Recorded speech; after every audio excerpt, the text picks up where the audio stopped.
Theodore Roosevelt's Reelection, 1904. Theodore Roosevelt ran for president in his own right after completing William McKinley's term following McKinley's assassination in 1901. Roosevelt won a decisive victory against Democratic candidate Alton B. Parker with a margin of 336 electoral votes to Parker's 140. This election was significant as it was the first time a president who had taken office due to the death of his predecessor was elected to a full term. Roosevelt's win validated his progressive agenda, which included policies on trust-busting, labor rights, and conservation. The Panama Canal construction, 1904. The United States officially began construction of the Panama Canal, one of the most ambitious engineering projects in history. After gaining control of the Canal Zone through the 1903 Hay-Bunau-Varilla Treaty, the U.S. began work to connect the Atlantic and Pacific Oceans, significantly reducing the maritime route between the east and west coasts of the U.S. The construction faced many challenges, including harsh tropical diseases like yellow fever and malaria, which were only controlled after intense efforts in sanitation and medical research.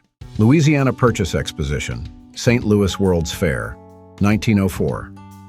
The Louisiana Purchase Exposition, held in St. Louis, Missouri, was one of the grandest World's Fairs in history, celebrating the 100th anniversary of the Louisiana Purchase. The fair featured exhibits from around the world, including innovations in science, technology, and culture.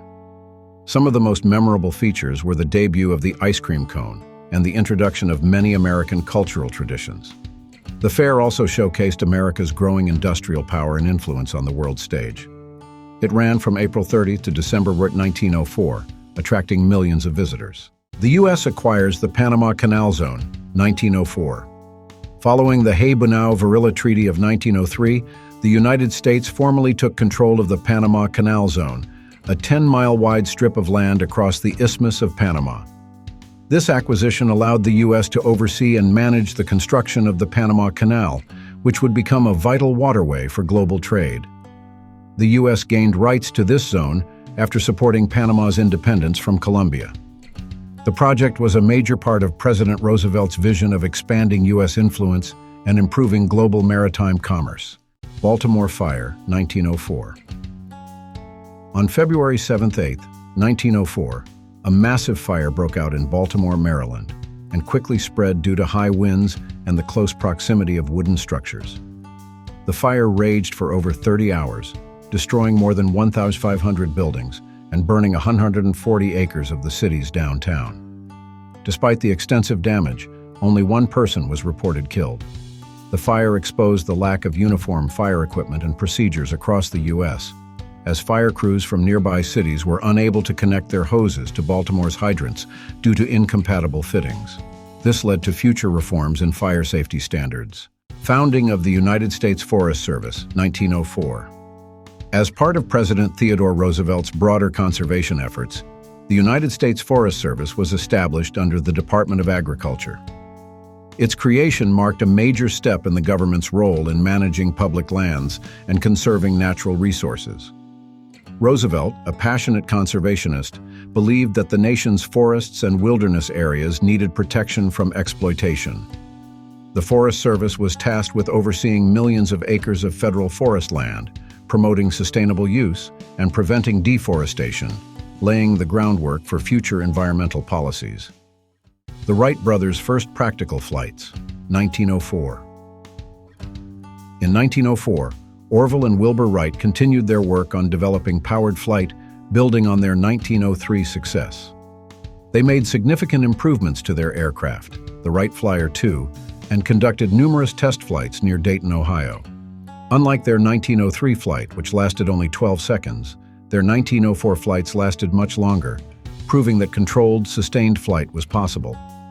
These early practical flights marked the transition from experimental aviation to a technology that would soon revolutionize transportation and warfare.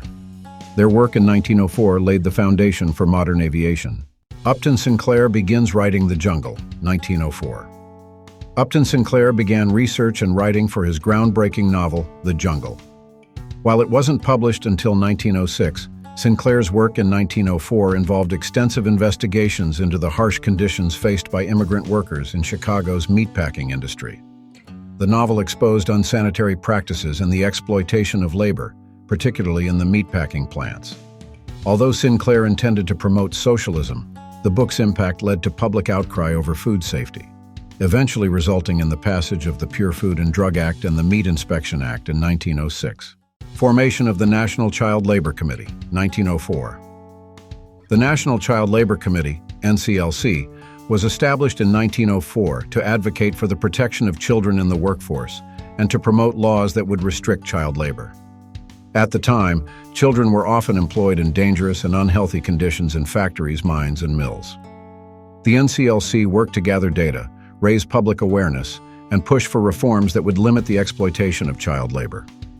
Their efforts laid the groundwork for future federal labor laws, including the Fair Labor Standards Act, which eventually prohibited child labor and set minimum wage standards. Russo-Japanese War Diplomacy, 1904. Although the United States was not directly involved in the Russo-Japanese War, President Theodore Roosevelt began to play a crucial role as a mediator between Russia and Japan. This conflict, which began over control of territories in East Asia, had significant global implications. Roosevelt's efforts to broker peace would culminate in the 1905 Treaty of Portsmouth, which ended the war. His successful mediation earned him the Nobel Peace Prize in 1906, marking the first time a U.S. president had been awarded this honor and highlighting the growing international role of the U.S.